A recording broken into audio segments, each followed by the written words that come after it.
The rest of the story. Ernestine and her friends were talking in the living room.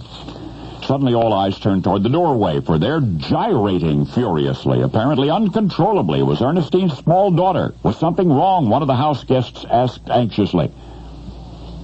Ernestine gave a weak smile and shook her head, said the little girl was simply showing off. But she was not showing off, the child protested. She was dancing.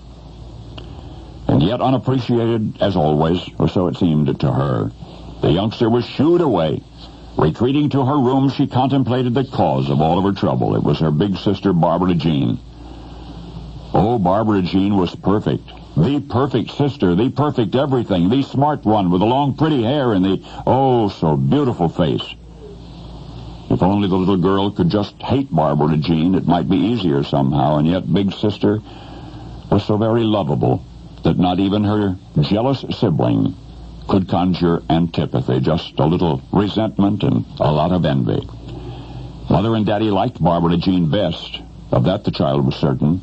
If only there was some way to get her parents to notice her for a change, the little girl thought. Then she remembered the song. She had heard it on the radio.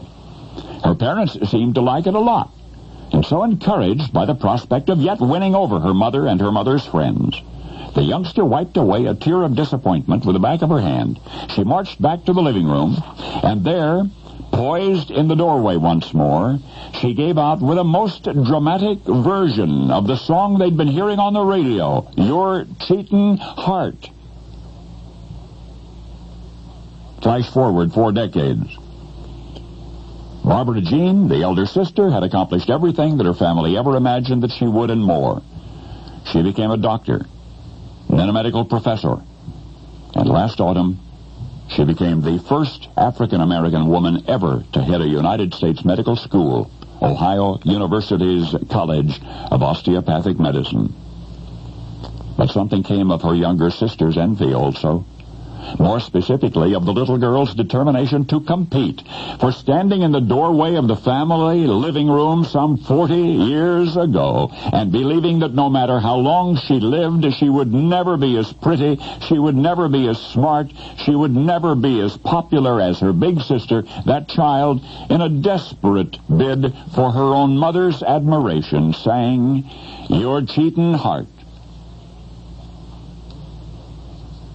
And her singing held the house guests spellbound. The audience was enthralled. And that was but the first enthralled audience of many to come. For once upon a time in apartment 23, at 5736 Antoine Street in Detroit, there lived a youngster who made up her mind that she would be noticed. And she was. Gladly she would have settled for just being pretty like Barbara Jean, and intelligent like Barbara Jean, or talented like Barbara Jean, but she grew up to be all of those things. Beautiful, intelligent, and talented, and one more thing, the supreme, unchallenged queen of Motown, Diana Ross. And now you know the rest of the story.